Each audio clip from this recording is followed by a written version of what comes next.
Okay so आज मैं explain करने जा रहा हूँ 2020 में रिलीज हुई एक Russian science fiction action movie को। इसका नेम है कोमा।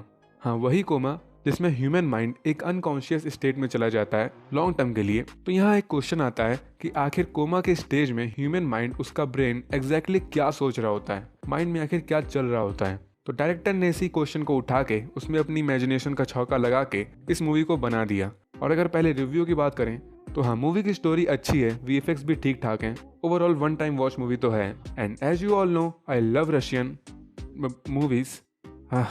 मेरे को नरक में भी जगह नहीं मिलेगी, और अगर ये जोक समझ गए तो आपको भी नहीं मिलेगी। खैर, अगर आप इस चैनल पर फर्स्ट टाइम आ रहे हो तो दोस्त, जिंदगी बहुत छोटी है, सो मेरी और अपनी खुशी के लिए वो लाल बटन दबा देना। So let's start and you all just have to sit down, keep calm and listen to me. तो सबसे पहले वो चीजें बता दूं जो मूवी में आगे समझने में हेल्प करेंगी। सो मूवी में बेसिकली हमें ये बताया गया है कि इंसान जब किसी इंसिडेंट के बाद कोमा में चला जाता है तो उसके माइंड में क्रिएट हो जाती है इमेजिनेशन एंड मेमोरी से भरी एक नई दुनिया। और जितने भी लोग कोमा में जाते हैं वो सब इसी दुनिया में आके अपनी मेमोरीज को शेयर कर रहे होते हैं। जब तक वो कोमा से नहीं निकलते वो इसी दुनिया में रहते हैं बाकियों के साथ। और इस दुनिया में जितनी भी चीजें होती हैं, रोडें, सड़कें, एवरीथिंग, वो हर एक चीज किसी न किसी पर्सन की मेमोरीज से बनी होती हैं। और यहाँ पर जो भी इंसान आते हैं, यहाँ आने के बाद वो अपना नेम और अपना पास्ट भूल जाते हैं। और इस दुनिया का टाइम बाहर की दुनिया के टाइम से अलग चलता है। और जैसे हर एडवेंचरस दुनिया में कोई विलन होता है, सेम इस दुनिया में भी एक विलन होता है। एक नहीं, एक्चुअली बहुत होते हैं। इनको बोलते हैं रीपर्स, ग्रिम रीपर्स। ये भी किसी की मेमोरी से बने होते हैं और इनको दिखाई नहीं देता है। ये ह्यूमंस को सेंस कर लेते हैं और उनको मारने के लिए उनके पीछे पीछे आ जाते हैं। और ये जिसको भी पकड़ लेते हैं वो इंसान फिर कभी भी कोमा से बाहर नहीं निकल पाता, वो परमानेंट कोमा में चला जाता है। तो इस दुनिया में रह रहे लोगों को इन रीपर्स से बच के रहना होता है, इनसे दूरी बना के चलना होता है। सो ये पूरा सीन होता है कोमा के पीछे इस मूवी के हिसाब से, जैसा हमें स्टार्ट में बताया जाता है। नाउ अब हम आते हैं एज यूजुअल मूवी के मेन प्लॉट पे। तो मूवी के स्टार्ट में हमें एक बंदा दिखाया जाता है, इसका नेम होता है विक्टर। और ये किसी रूम में सो के उठा होता है और इसको कुछ आइडिया नहीं होता कि आखिर ये कहाँ है। बाहर की पूरी दुनिया बिखरी हुई लग रही होती है और इसको अपना नेम भी याद नहीं होता। मतलब ये होता है उसी कोमा के अंदर वाली दुनिया में, मतलब कि रियल लाइफ में विक्टर ये कोमा में होता है। इसके साथ क्या हादसा हुआ वो भी आगे पता चलेगा। खैर, ये न्यू दुनिया को एक्सप्लोर कर रहा होता है, लेकिन तभी यहाँ आ जाता है एक रीपर इसको मारने। बट इसको बचाने आ जाते हैं 3 स्ट्रेंजर्स और ये विक्टर को अपने साथ ले जाते हैं। और ये भाग के, उछल कूद के उस रीपर से पीछा छुड़ाने लगते हैं। बट उनमें से एक आदमी के हाथ में रीपर एक कट कर देता है, बट ये इग्नोर मार के फिर से भागने लगता है। लेकिन रीपर इनका पीछा नहीं छोड़ता। तो इनमें से एक आदमी के पास कोई रास्ता नहीं होता सेक्रीफाइस करने के अलावा, ताकि बाकी सब यहाँ से सेफली भाग सकें। तो वो बॉम्ब लेकर रीपर के सामने सुसाइड कर लेता है। सो ये तीनों लोग बच जाते हैं और फिर ये तीनों एक बस के पास जाते हैं। सो ये बस एक्चुअली एक वर्म होल की तरफ वर्क करती है। ये 2 डिफरेंट प्लेसेस को एक साथ जोड़ रही होती है। एक साइड यहाँ रह रहे लोगों का अड्डा होता है और बाकी अदर साइड खुला एरिया जिसको ये लोग फील्ड बोलते हैं। और इसी बस की वजह से इन लोगों के अड्डे पे रीपर्स नहीं आ पाते, सो ये यहाँ सेफ रहते हैं। तो अब यहाँ पे रह रहे लोगों के बारे में बताता हूँ। तो यहाँ पर कुछ लोगों के पास सुपर पावर्स भी होती हैं, सबके पास नहीं होती, बस कुछ के पास यूनिक पावर्स होती हैं। उनके माइंड कैसे सोचता है उस वजह से, और वो रियल लाइफ में क्या करते थे उससे भी। और यहाँ किसी को अपना नेम तो याद होता नहीं, तो सबने अपने निक नेम रखे होते हैं।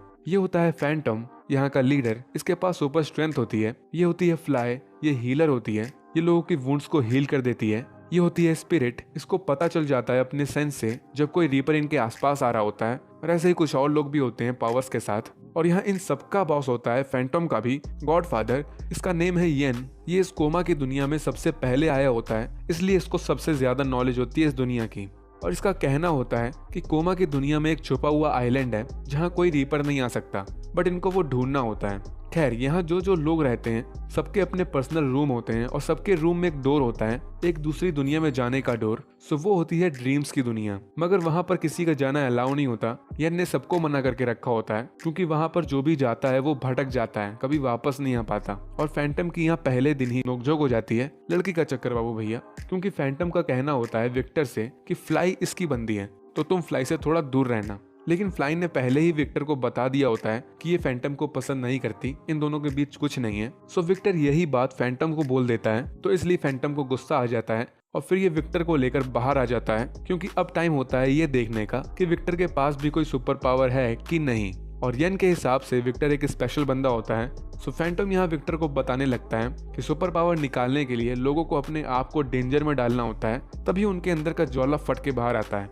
सो ये विक्टर को ठोकना स्टार्ट करता है, बहुत मारता है और उसके अंदर से कुछ निकलता भी है, आ की आवाजें। बस बेचारे के पास कोई पावर्स नहीं होती। और फैंटम यहाँ विक्टर से पूछता है कि रियल लाइफ में तुम क्या करते थे। सो ये कहता है कि एक आर्किटेक्ट था और सब डिसअपॉइंट होकर यहाँ से चले जाते हैं। शो खत्म, टाटा बाय बाय। और अब रात में विक्टर को अपने रियल लाइफ के एक्सीडेंट्स के ड्रीम भी आ रहे होते हैं कि इसका कार एक्सीडेंट हुआ था, शायद उसी के बाद ये कोमा में चला गया था, बट इसको डिटेल्स याद नहीं होती। खैर अब नेक्स्ट डे फैंटम लोगों को एक मिशन पे जाना होता है बाहर फील्ड में एक बॉम्ब कलेक्ट करने। और यहाँ यन विक्टर से बोलता है कि कभी कभी स्पेशल एबिलिटीज को एक्टिव होने में टाइम लगता है और ये विक्टर को भी फैंटम लोगों के साथ जाने को बोलता है। सो ये लोग बस के थ्रू यहाँ से निकलते हैं अपने मिशन पे और फील्ड पे जाते हैं। और यहाँ एक बंदा, इसका नेम होता है एस्ट्रोनॉमर, ये इनके ग्रुप में होता है और इसकी एक थ्योरी होती है कि ये कोमा माइंड की कॉन्शियसनेस को और ह्यूमन बॉडी को अलग अलग कर देता है, इसीलिए इनकी मेमोरीज भी इस जगह पे आके सेपरेट वे में फैल जाती है। लेकिन इसके हिसाब से इनके जो ड्रीम्स होते हैं जो एक पूरी अलग दुनिया क्रिएट करते हैं, तो ये अपने ड्रीम्स में इस प्लेस को भी देखते हैं। मतलब अगर ये अपनी ड्रीम्स की दुनिया में जाएंगे तो इस कोमा वाली दुनिया से बाहर निकल सकते हैं, मतलब रियल लाइफ में ये कोमा से निकल सकते हैं। लेकिन यन ने इन सबको बताया होता है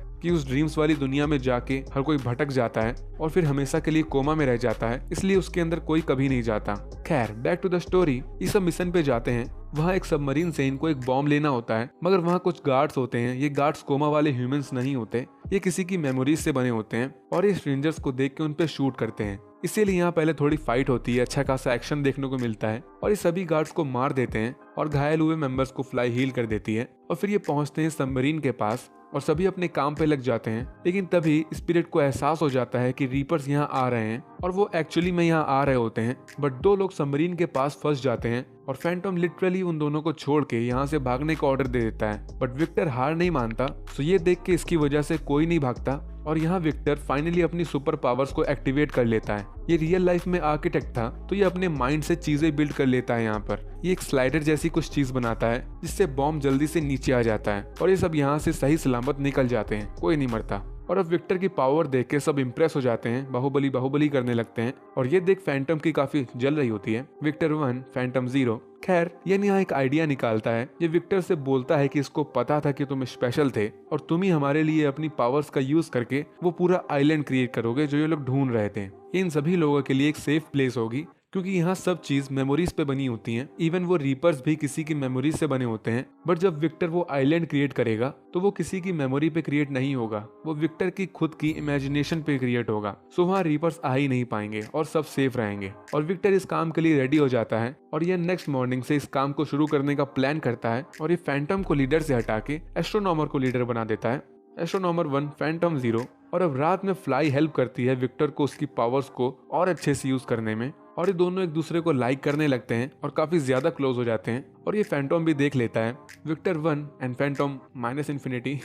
खैर अब नेक्स्ट डे ये सब पूरे प्लान के साथ अपने अड्डे को छोड़ के निकल जाते हैं आइलैंड बनाने के लिए एक जगह ढूंढने। और एस्ट्रोनॉमर के हिसाब से ये रास्ता एकदम क्लियर होता है, कोई भी रीपर यहाँ नहीं होता। बट थोड़ी देर चलते ही स्पिरिट को रीपर्स के आसपास होने का एहसास हो जाता है और सब काफी पैनिक हो जाते हैं। और एक्चुअली यहाँ फैंटम ने एक चाल चली होती है विक्टर के खिलाफ। इसने विक्टर के कपड़ों में एक डिवाइस ऑन करके रख दिया होता है। इस डिवाइस से बेसिकली रीपर्स अट्रैक्ट होते हैं और इन सब के पास आ जाते हैं। और फैंटम ने ऑब्वियसली ऐसा अपनी बंदी को लेके किया था बदला लेने के लिए, और इस डिवाइस की वजह से रीपर्स इन लोगों के पास आ जाते हैं और विक्टर पे अटैक भी कर देते हैं, बट लकीली वो बच जाता है। और यहाँ पर अगर आपको वो सीन याद होगा मूवी के स्टार्ट वाला, जिसमें एक रीपर फैंटम के हैंड में एक कट कर देता है, सो उस कट की वजह से फैंटम भी अब एक रीपर में कन्वर्ट होने लगता है और सब इस पे शूट करने लगते हैं। सो ये डर के मारे यहाँ से भाग जाता है, बट इसको अपने ऊपर काफी बुरा लगता है कि ये क्या हो गया। और बाकी रीपर्स भी इस पे अटैक नहीं कर रहे होते अब, क्योंकि ये उन्हीं में से एक बन रहा होता है। और रीपर्स यहाँ काफी लोगों को मार डालते हैं, लगभग सबको ही मार डालते हैं, सिर्फ मेन कैरेक्टर्स को छोड़ के ऑब्वियसली। और यहाँ पर विक्टर के साथ कुछ वियर्ड होने लगता है, क्योंकि ये एक्चुअली रियल लाइफ में अपने कोमा से बाहर आ जाता है। और इस पॉइंट में खुलता है मूवी का मेन सस्पेंस, मेन मिस्ट्री। तो इसको ध्यान से सुनना, काफी तगड़ा दिमाग है, ऐसा लगता है कि यहाँ से कोई दूसरी मूवी स्टार्ट हो गई। तो मैं अब आपको सब बताता हूँ विक्टर के बारे में, कोमा के बाहर वाले विक्टर के बारे में। तो रियल लाइफ में विक्टर आर्किटेक्ट होता है, मगर ये थोड़ी ज्यादा हाईफाई डिजाइनिंग करता है। इसके प्रोजेक्ट्स, इसकी बिल्डिंग जो होती हैं, जो इसने डिजाइन करी होती हैं, उनको रियल लाइफ में बनाना पॉसिबल नहीं होता। इसीलिए विक्टर के पास फिलहाल कोई काम नहीं होता, कोई भी ऑर्गेनाइजेशन इसके प्रोजेक्ट्स को एक्सेप्ट ही नहीं करती, सबके लिए वो औकात के ऊपर का काम होता है। और रियल लाइफ में इसकी गर्लफ्रेंड वही होती है, कोमा के अंदर वाली लड़की फ्लाई। अभी कुछ सेकंड्स के लिए कोमा वाली पूरी स्टोरी भूल जाओ। सो फ्लाई भी विक्टर से काफी परेशान हो चुकी होती है, क्योंकि ये नल्ला होता है, कोई इसको हायर नहीं करता, तो इसका ब्रेकअप होने ही वाला होता है। बट तभी एक सीक्रेट ऑर्गेनाइजेशन, इसका नेम होता है the foundation of eternal life, इसकी तरफ से विक्टर को ऑफर आता है अपने साथ काम करने के लिए। उनको विक्टर की डिजाइन करी हुई बिल्डिंग्स पसंद आ गई होती हैं, तो वो उसको बिल्ड करना चाह रहे होते हैं, और इसीलिए विक्टर को वो अपने यहाँ मिलने के लिए बुलाते हैं। और ये अपनी गर्लफ्रेंड के साथ उस जगह जाता है, और इसकी गर्लफ्रेंड इसको मना कर रही होती है वहां जाने से। ये ऑर्गेनाइजेशन इसको सही नहीं लग रही होती, और उन्होंने एडवांस पेमेंट भी नहीं दी होती विक्टर को। और एक्चुअली में भी ये ऑर्गेनाइजेशन किसी कल्ट से कम नहीं लग रही होती। इसके बहुत अंधभक्त बाहर खड़े होते हैं, बट विक्टर एक्साइटमेंट में यहाँ पहुंच जाता है और अपनी गर्लफ्रेंड के मना करने के बावजूद अंदर जाता है, और ये मिलता है जाके येन से। यानी ऑर्गेनाइजेशन का हेड होता है, सीईओ, और ये विक्टर से बोलता है कि ये तुम्हारे डिजाइन्स को बिल्ड करेगा। और फिर ये उसको लेके एक रूम में ले जाता है, ऑपरेशन थिएटर जैसी जगह, और यहाँ लेटे होते हैं बहुत सारे लोग, और ये सब होते हैं कोमा में। तो यहाँ पर बेसिकली ये हो रहा होता है कि जो ये येन है, ये प्रोफेशन से एक डॉक्टर होता है। इसके पास काफी नॉलेज होती है सेरेब्रल फिजियोलॉजी के बारे में, इसमें ह्यूमन ब्रेन के बारे में सब कुछ होता है। तो येन की यहाँ थ्योरी होती है कि जब ह्यूमन ब्रेन डीप कोमा के स्टेट में होता है, तो वहां पर वो इंसान वो सारी चीजें कर सकता है जो रियल लाइफ में करना इम्पॉसिबल होती हैं, क्योंकि एक तरीके से वो ड्रीम्स जैसी दुनिया होती है, जैसे अपन लोगों को मूवी के फर्स्ट हाफ में दिखाई गई। और ये साइंस एक्चुअली बायोलॉजिकली भी रियल है, डीप कोमा के स्टेट में ऐसा ही कुछ होता है। सो येन का यहाँ पर मोटो यही होता है कि वो दुनिया भर से लोगों को लेके आए और उनको कोमा के स्टेट में डाल के एक दूसरी दुनिया में ले जाए, जहाँ पर वो अपनी मर्जी से कुछ भी कर सकते हैं।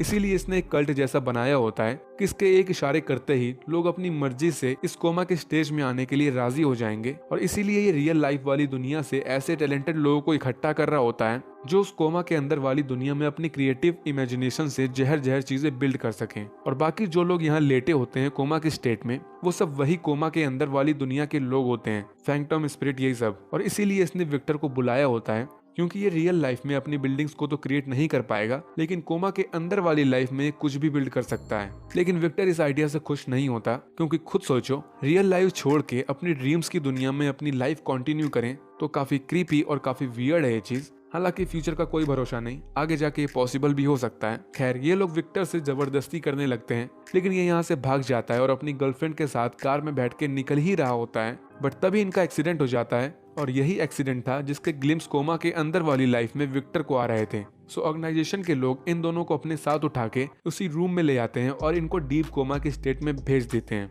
और यहाँ से वो पूरा सीन होता है जहाँ से मूवी स्टार्ट हुई थी, कि विक्टर एक जगह जगता है और लोग इसको बचाने आते हैं। तो अब मूवी के दोनों first half and second half, इन दोनों को जोड़ दो तो पूरी पिक्चर क्लियर हो जाएगी। और अगर आप यहाँ सोच रहे हो कि अगर फ्लाई और विक्टर को साथ में कोमा में भेजा गया था, तो फ्लाई वहां पर पहले से कैसे थी, क्योंकि वही अपने दोस्तों के साथ विक्टर को बचाने आई थी। तो एक्चुअली में विक्टर की गर्लफ्रेंड को, मतलब फ्लाई को, कुछ घंटे पहले कोमा में भेजा गया था, इसके बाद विक्टर को भेजा गया था, इसीलिए इतना टाइम डिफरेंस था इनके बीच। नाउ स्टोरी में वापस आते हैं उस पॉइंट से जब विक्टर डीप कोमा के स्टेज से बाहर आता है। सो येन एक्चुअली यहाँ विक्टर को एज अ ट्रेलर दिखा रहा होता है कि देखो कोमा की दुनिया में कितना मजा आता है, तुम्हारे पास सुपर पावर्स थी और अब तो एक प्यार करने वाली गर्लफ्रेंड भी थी। बट स्टिल विक्टर को ये प्लान अच्छा नहीं लगता और ये यहाँ से जाने को बोलता है, लेकिन येन इसको ब्लैकमेल करता है, क्योंकि इसकी गर्लफ्रेंड अभी भी कोमा के स्टेज में थी, और अगर उसको कोमा के अंदर रीपर पकड़ लेगा तो वो एक तरीके से रियल लाइफ में मर जाएगी। सो येन यहाँ विक्टर से एक डील करता है कि ये कोमा वाली दुनिया में इसको अपना पूरा आइलैंड क्रिएट करके दे, और बदले में येन सबको छोड़ देगा, मतलब सबको कोमा से बाहर निकाल देगा। सो विक्टर ये एक्सेप्ट कर लेता है और अगेन कोमा में जाने के लिए रेडी हो जाता है। मगर यहाँ येन एक बात बता देता है विक्टर को कि कोमा के अंदर वाली दुनिया में भी एक रास्ता है, एक गेट है, जिसके थ्रू जाने से तुम रियल लाइफ में डीप कोमा से बाहर निकल सकते हो, जिस तरह येन खुद निकल के आता है। फिर ये दोनों कोमा की दुनिया में री एंटर करते हैं और विक्टर उसी रूम में जगता है, और इस बार इसको सब याद रहता है बाहर की दुनिया के बारे में, क्योंकि येन ने ऐसा किया होता है। इसको बस अपना काम खत्म करके यहाँ से निकलना था, और विक्टर अपनी पावर्स का यूज करके अपनी गर्लफ्रेंड्स और अपने दोस्तों को ढूंढता है और ये सबको बता देता है कि ये सब एकदम झूठ है, बाहर एक रियल दुनिया है। येन ने जबरदस्ती सबको यहाँ ला के फंसा दिया है, और सबको धीरे धीरे करके अपने रियल लाइफ के बारे में याद भी आने लगता है। और फिर येन यहाँ आता है और विक्टर की जो डील हुई थी ये वही करता है, इसके लिए पूरा बड़ा सा शानदार आइलैंड क्रिएट करके देता है। और अब येन की बारी थी इन सबको यहाँ से बाहर भेजने की, बट ये ऐसा नहीं करता। इसको एक डर होता है इसका कहना होता है कि ये तुम सबको कोमा के बाहर रियल लाइफ में नहीं भेज सकता, क्योंकि तुम सब अब जानते हो दोनों दुनिया के बारे में, और तुम फिर ये सीक्रेट बाहर जाके सबको बता दोगे कि एक तरीके से झूठी दुनिया है, तो फिर कोई भी इस कोमा के अंदर वाली दुनिया में नहीं आएगा, स्पेशली इनके कल्ट के फॉलोअर्स। इसीलिए यन इनको बाहर नहीं भेजता, बल्कि इनको मारने लगता है। बाहर रियल लाइफ में इन सब की एयर सप्लाई को बंद कर दिया जाता है, सो ये सब 1 बाय 1 धीरे धीरे करके वैनिश होने लगते हैं, मतलब मरने लगते हैं। ऐसा लगता है कि थैनोस ने अपनी चुटकी बजा दी। मगर विक्टर को यहाँ याद आ जाती है वो बात कि यहाँ एक डोर है जिसके थ्रू कोमा से बाहर निकल सकते हैं। सो ये उसी ड्रीम्स की दुनिया में जाता है, क्योंकि ये हमेशा सबको मना करता था ड्रीम्स की दुनिया में जाने के लिए। सो ये वहां जाते हैं और ये भूल भुलैया जैसी जगह होती है, पजल्स की तरह चीजें बिखरी हुई होती हैं। मगर थोड़ा दिमाग लगाने के बाद विक्टर समझ जाता है एग्जिट कहाँ है, बट इनको रास्ते में यन रोकने आ जाता है और ये विक्टर को मारने लगता है। लेकिन तभी पीछे से आके यन को मार डालता है एक रीपर, और ये रीपर एक्चुअली में वही फैंटोम होता है। अगर भूले ना हो तो वो भी एक रीपर में कन्वर्ट हो गया था। इसको भी बाकियों की तरह अपनी रियल लाइफ के बारे में सब याद आ गया था जब ये रीपर बना था। सो ये यन से अपना बदला ले लेता है उसको मार के, और फिर चला जाता है। और इस साइड विक्टर और फ्लाई ये दोनों डोर के थ्रू जाके कोमा से सही सलामत बाहर निकल आते हैं। और यन उसी कोमा वाली दुनिया में दिखाया तो नहीं गया, बट शायद मर ही गया होगा। और विक्टर और उसकी गर्लफ्रेंड रियल दुनिया में हैप्पीली अपनी लाइफ बिताने लगते हैं। और विक्टर भी अब थोड़ी हाईफाई डिजाइन छोड़ के कायदे के प्रोजेक्ट्स पे वर्क करने लगता है, सो उसको भी अब कॉन्ट्रैक्ट मिलने लगते हैं। तो इस कपल की हैप्पी एंडिंग हो जाती है। बट न्यूज में ये देखते हैं कि वही सीक्रेट ऑर्गेनाइजेशन अभी भी रनिंग में होती है। गवर्नमेंट उस ऑर्गेनाइजेशन को चेक करती है, सो उसमें सब कुछ लीगल निकलता है, कुछ भी इलीगल नहीं होता। और उसके फॉलोअर्स डेली इंक्रीज होते जा रहे होते हैं। यहाँ शायद सेकंड पार्ट आ सकता है मूवी का, क्योंकि ऑर्गेनाइजेशन अभी तक बंद नहीं हुई, मतलब लोग अभी भी कोमा की दुनिया में जा रहे होंगे। खैर, यहाँ ये मूवी एंड हो जाती है और ये वीडियो भी। तो कमेंट करके बताना ये वीडियो कैसी लगी और अपना रिव्यू देना इस मूवी को लेके। और यहाँ तक अगर आ चुके हो तो सब्सक्राइब बटन दबा ही देना यार। और अगर वीडियो पसंद आए तो लाइक और शेयर कर देना। सो मिलते